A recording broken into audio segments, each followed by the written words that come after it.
Come sit with me a minute, friend. I want to tell you about a bag, not a special bag, the ordinary kind. 40 pounds, green and yellow, with a photograph of a golf course on the front, and a row of numbers in the corner that nobody has ever properly explained to us. You've carried that bag, so have I, more times than I care to count. And on the drive home, if we're honest, we're already picturing it, that deep, settled green, soft under a bare foot, the lawn our fathers had, so we spread it, careful and even, the way we were taught, and we wait. 2 weeks, a little green in places, patchy. That strip by the driveway still looks tired. The corner by the fence still looks yellow. So what do? We go back. Of course we do. Only this time we buy the good bag. $50. The one with the word professional on it. And do you know what happens? The very same thing. My friend, I'm going to say something plainly, the way an old neighbor says it across the fence, when he's decided you've suffered long enough. Your lawn is not hungry. It's not starving. It's not begging for another $40. In most yards in this country, the food is already down there. It has been the whole time. Your grass simply cannot reach it. And the thing that unlocks it costs about $2. Some of you will pay nothing at all, because you sweep it into the bin every single morning without a second thought. But I have to warn you first, because if you go looking for this online tonight, you will find the wrong powder. Thousands of people are being handed the wrong powder right now. And that one is not merely useless. That one does harm. Stay with me, because by the end of this you'll know something your grandmother knew, and something the industry has been very quiet about for 180 years. Let me ask you a question. Sit with it a moment. What does grass truly need in order to grow? Most of us would say the same 3 things. Nitrogen, phosphorus, potassium. That's what those enormous numbers on the bag are shouting at us. Now, where did that idea come from? Ideas come from somewhere. It came from a book, published in 1840, by a German chemist named Justus von Liebig. He proved that plants feed on minerals, and that discovery fed the world. He was right. We owe him. But Liebig gave us a second idea, and that one, the industry quietly folded up and put away. It's called the law of the minimum. A plant's growth is not set by how much food it has. It's set by the one thing it is missing. Picture a barrel made of wooden staves. One stave is short. Doesn't matter how tall the others are. The water pours out at the short one. That is your lawn. You can pour nitrogen on that barrel until the money runs out. If one stave is short, it all runs out the side. So what's the short stave? It isn't nitrogen. In most tired lawns, it's a number that never appears on any bag. And I have never once in my life heard a man in a garden center say it out loud. That number is your soil's AFA. Don't let the word chase you off. I've no patience for science that talks down to a person. So let me tell it the way my grandmother would have. Imagine your soil is a pantry. Deep shelves, well stocked. Everything your grass could want is in there. But the door is locked. And TF is the key. When the TF sits between 6.2 and 7, that door swings wide. The roots reach in and take what they need. Color deepens. The turf thickens. Bare spots close over on their own, like a wound healing. But when the soil turns sour, that door swings shut. And it doesn't matter how much you pour on top. The food is right there, an inch from the root. And the grass starves anyway. This isn't a theory I dreamed up on a porch. In 1946, a soil scientist at the University of Wisconsin named Emil Truog published a diagram. 1 page. It showed exactly which nutrients your soil hands over, and which ones it clamps shut on. At every level of AF. That chart is in every agronomy textbook printed since. It has never once been printed on the back of a fertilizer bag. So how did the soil go sour? What did we do wrong? Nothing. That's the strange mercy of it. It was the rain. Ordinary rain. The same rain we stand at the window and give thanks for. Every time it falls, water carries the calcium and magnesium down through the topsoil. Down and away. Past the roots. Gone. A little each year. Quiet. It never stops. If you live east of the Mississippi, your soil has been drifting sour for decades. Anywhere that takes more than 30 inches of rain a year, it's happening under your feet right now. Pines make it worse. Oak leaves make it worse. And moss. That soft green carpet creeping in from the fence line. Moss is very often the ground telling you plainly what the meter would tell you. But now the part that made me set my coffee cup down. That fertilizer we keep buying. The one with all the nitrogen. Most of it turns your soil more sour as it breaks down.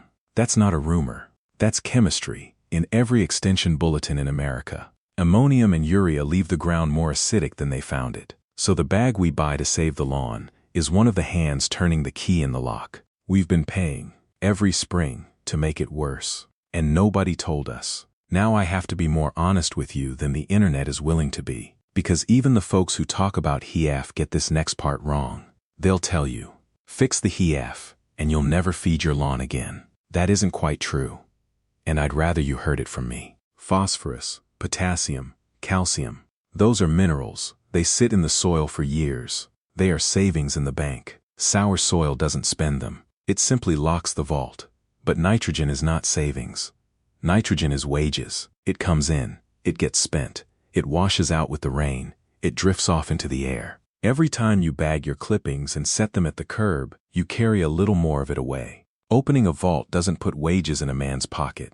But here's the beautiful part. There is a crew that pays those wages. Millions of them. Bacteria, fungi, earthworms.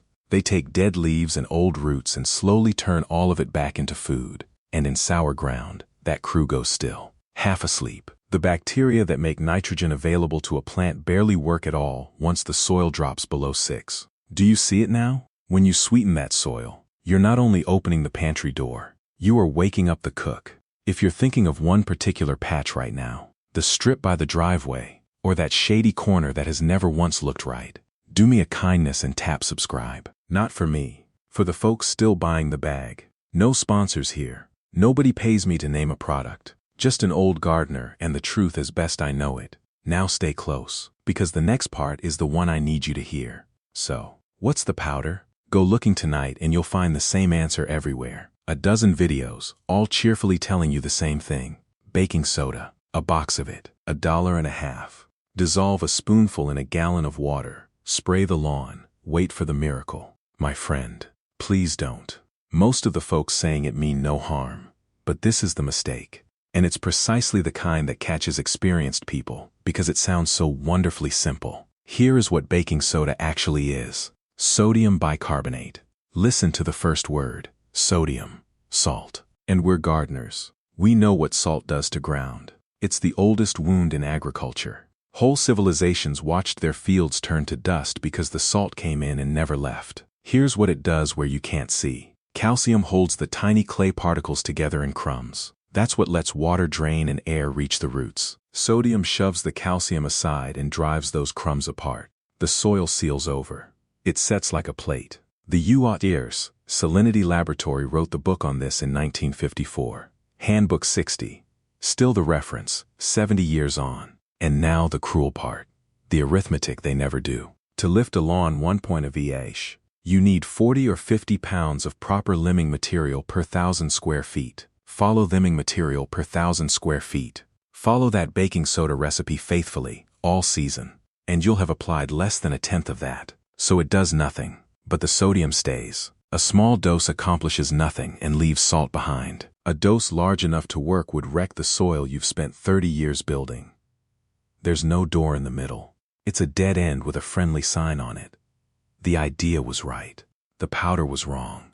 And to give you the right one, I have to take you back a long way. Let me ask you something you've probably never wondered. Before there was a red box of baking soda in every kitchen in America, what did your great-great-grandmother put in her gingerbread?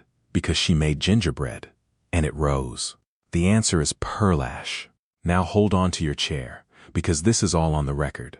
Pearl ash is potassium carbonate. They made it by leaching wood ashes, the ashes out of the hearth, boiling the liquor down, and baking the residue into a pale, pearly powder. Ash, from the fire, into the bread. And it wasn't some quaint corner of history. It was the American economy. In 1790, the very first patent ever granted by the United States, patent number 1, went to a Philadelphia man named Samuel Hopkins for a better method of making potash and pearl ash. That patent was signed by George Washington. The first thing this country ever protected as an invention was a way of turning ashes into powder. 6 years later, Amelia Simmons published the first cookbook ever written by an American, and there in the gingerbread, pearl ash. Through the 1800s, the leavening on the shelf was called saleratus. And the original saleratus was potassium bicarbonate, potassium. The K in NP, a nutrient, a plant food. Then, in 1846, two brothers-in-law in New York began selling something new. Sodium bicarbonate. And it won. Not because it baked better. Because sodium was cheaper to manufacture. Cheaper for them. And 180 years later, here we are, standing in our yards, sprinkling that same cheap salt onto our soil, and wondering why the ground has gone hard. Your grandmother's powder was potassium. The industry swapped it for sodium to save money. That's not folklore, friend. That's the patent office. So, the $2 powder. It's calcium carbonate. A mouthful. So let's make it plain. Calcium carbonate is the gentlest, oldest, most trustworthy way there has ever been to sweeten sour ground. It doesn't burn. It doesn't shock. It leaves no salt behind. It simply hands back the calcium the rain has been stealing for 30 years. And here's the good news. You already own it. Eggshells. An eggshell is about 95% calcium carbonate. That's not a folk saying. That's what it is, chemically. The very same compound they sell in a paper sack at the garden center under the name garden lime. Same molecule. Same work. The soil has never once asked which bag it arrived in. So when I say $2, a small sack of powdered garden lime costs about that. And it'll serve you for seasons. And if you eat eggs in the morning like I do, and you've been sweeping those shells into the bin your entire life, then it costs you nothing at all. And it's old. Older than you'd guess. Around the year 77, Pliny the Elder wrote in his Natural History of the tribes of Gaul and Britain, who dug up a white chalky marl and spread it across their fields. He remarked that the good of it lasted 80 years. 80 years, from one spreading of white powder. Our grandmothers kept eggshells in a tin on the windowsill. We laughed at that. We thought it was thrift, or superstition, or an old woman who couldn't bear to throw a thing away. She wasn't being sentimental. She was making lime. Now, if you take one thing from this whole video, let it be the next 90 seconds. Because most people who try eggshells fail. And it's not because eggshells don't work. It's one word. Fineness. Here's the truth almost nobody says out loud. A limming material only works as fast as its particles are small. That's not my opinion. It's how lime is graded and sold. Every bag carries a rating that combines two things: how pure it is and how finely it's ground. The grind is half the score. Half. So you can crush eggshells in your fist, scatter those crunchy little flakes over the ground, and stand there 3 years waiting. Nothing will happen. Those chips are far too coarse. Water can barely get at them. They'll lie in your dirt, whole and stubborn, long after you've given up. And that is why the internet is full of people insisting eggshells are a myth. They are not a myth. They were simply never ground. Grind them to a fine, chalky flour, powder that dusts your fingertips, and everything changes. Now the rain can reach it. Now it goes to work in weeks, not decades. That's the whole secret, not the shell. The grind. An old coffee grinder will do it. A blender will do it. A mortar and pestle, if you've a quiet evening. And one more trap, because it's everywhere. You'll see people tell you to dissolve your eggshells in vinegar. Makes a lovely fizz. Feels like science. Don't. That fizz is the sound of your carbonate leaving. The vinegar eats the very thing that neutralizes acid. You're spending your medicine to make it easier to pour. The power is in the carbonate. Don't dissolve it away. All right. 5 rules. Nothing here is hard on the back or the knees. Every rate and measurement is in the free guide below, so just listen. Don't write. 1. Test first. A FF meter costs $4. Push it into damp soil. Wait a minute. Read the number. Below 6. This will help you enormously. Above 7. Stop. Do not lime. Much of the dry West is already alkaline, and you'd be pushing the wrong way. Test. Don't guess. Best $4 you'll ever spend on that yard. 2. Dry them, then grind them fine. Rinse the shells. Dry them bone dry, or they'll gum the grinder. Then grind to powder, not chips. Powder. And wear a dust mask. That fine dust is no friend to the lungs, and we're past the age of taking foolish chances. 3. Go gently on the amount. A lawn needs more than a hen can supply. That's where a sack of garden lime earns its keep. And if your knees have opinions, buy the pelletized kind. No dust, no mask, no stooping. Run straight through a spreader. Then stop. Not again for 2 months. Lime isn't a weekly chore. It's a thing you do once, and then leave alone. 4. Water it in. Powder on dry ground does nothing but blow away. Damp soil, cool morning, a light hand with the hose. The water carries it down where the roots live. 5. And this is the hard one. Wait, lime is not lightning. Weeks to begin, a couple of months to finish. Autumn is the loveliest time. Spread it in October. Let the winter rain carry it down. Let the ground heal quietly while you sit by the fire. Come April, you'll walk out to a different lawn. Now, what if you have a wood stove, a fireplace you actually use? Then you already own the fast version, and it's free. Wood ash, potash, the very thing Samuel Hopkins patented. Ash works quicker than lime and hands you potassium into the bargain. It is, in the truest sense, your grandmother's powder, but it's strong. So we're careful. No more than a 5-gallon bucket per 1,000 square feet in a year. Test before, test after, and only clean wood ash, not briquettes, not treated lumber, just honest wood, honestly burned. So the door is open, and the cook is awake. Now, what goes on the shelves? Not a $40 bag. I promised you that. First, your grass clippings. Stop bagging them. Leave them where they fall. Clippings are mostly water and nitrogen, and when they break down, they hand that nitrogen straight back to the soil that grew it. Over a season, clippings alone return roughly a quarter of everything your lawn needs. That's a free bag of fertilizer, 4 times a year, sitting in a sack in your garage, while you drive to the store to buy another one. We have been throwing away the answer and paying for the question. Second, your morning coffee. Used grounds, brewed and dried, carry about 2% nitrogen. Doesn't sound like much, but it releases slowly, over weeks. And slow is exactly how grass prefers to eat. No burn, no runoff. A steady trickle, a thin dusting, once a month. Thin, now. If you can still see the blades poking through, you've done it right. Brewed grounds, not fresh from the bag. The fresh are more acidic, and we've just gone to some trouble. Third, powdered milk, and I'll be straight with you here.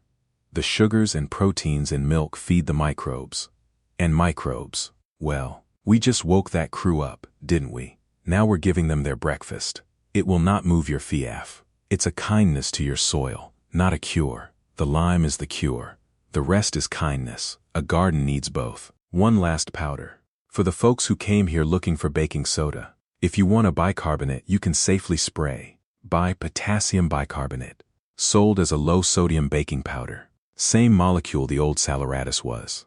It won't move your PF either. Nothing in a spray bottle will. But unlike sodium, it does no harm. And it has a real job it's good at. It's a registered fungicide for the leaf spots that come in a wet summer. Sodium bicarbonate does nothing and leaves salt. Potassium bicarbonate does one thing well and leaves food. Same shelf, same price. One word of difference. And if you've already spent a season spraying baking soda, don't feel foolish. You were trying to care for something. That is never foolish. But get a sack of gypsum. It won't touch your PF. That's not its job. Its job is that the calcium walks up to the sodium sitting on your clay, taps it on the shoulder, and takes its place. Then the next rain carries the sodium away for good. That's the way out. Gypsum, and rain, and time. The bag treats the symptom. The powder treats the cause. That's why one of them keeps you coming back, and the other one sets you free. A few honest warnings, because I'd be a poor neighbor otherwise. Down south, growing Bermuda or Zoysia or St. Augustine.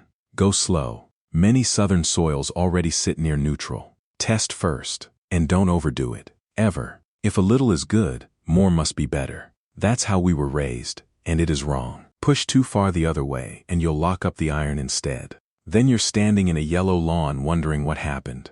Gentle and slow, friend. That's the whole way of it. Keep the lime away from the acid lovers, too. Blueberries, azaleas, rhododendrons. And if you have blue hydrangeas, lime near their roots will turn them pink on you. And you'll have nobody to blame but the old man on the internet. Keep a respectful distance. Last one. And it's about you, not the lawn. Mask when you grind. Gloves when you spread. Work in the cool of the morning. The lawn will still be there tomorrow. So should you be. Let me tell you about my own patch, because I earned all this the slow way. Behind my house, along the north fence, there's a stretch of ground about the size of a bedroom. For years it was the sorriest thing you ever saw. Thin, brown at the edges, and moss creeping in from the fence line every spring. A little further each year, like water finding a crack. I fertilized it, faithfully, 3 times a season, 2 seasons running, $40 a bag. I've done the arithmetic since, and I don't enjoy it. $240. To feed dirt that could not feed grass. Then one day I did the thing I should have done at the beginning. I bought the $4 meter and pushed it into that miserable ground. 5.4. Friend. At that number the pantry is bolted shut. That grass was living on water, sunlight, and stubbornness. Nothing else. So I went inside and took down my wife's old coffee grinder, and I started saving shells. There was no miracle. Not on day 2.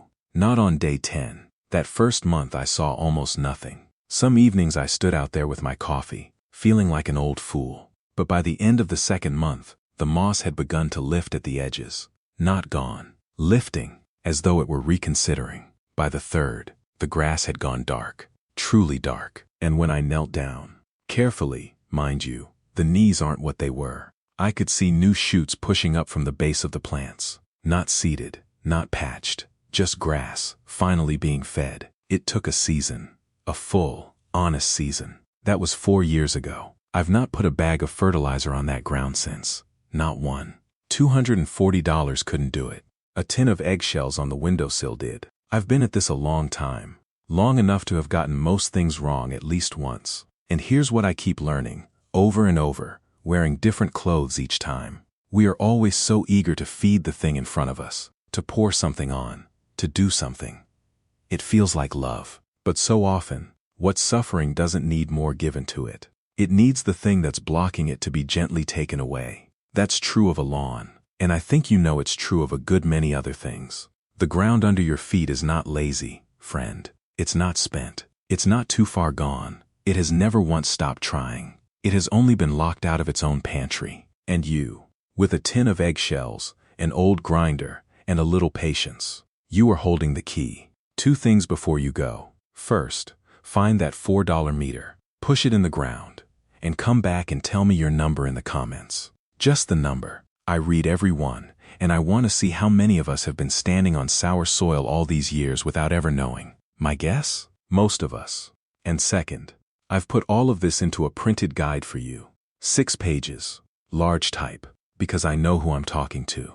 Every rate, every rule, every warning, and where I got it all. The link is in the description. Free, and it always will be. Next week, the most common mistake in all of lawn care. Nothing to do with soil, or seed, or any bag. It's the height of your mower blade. Some of you have been cutting your grass to death for 40 years and calling it a Saturday well spent.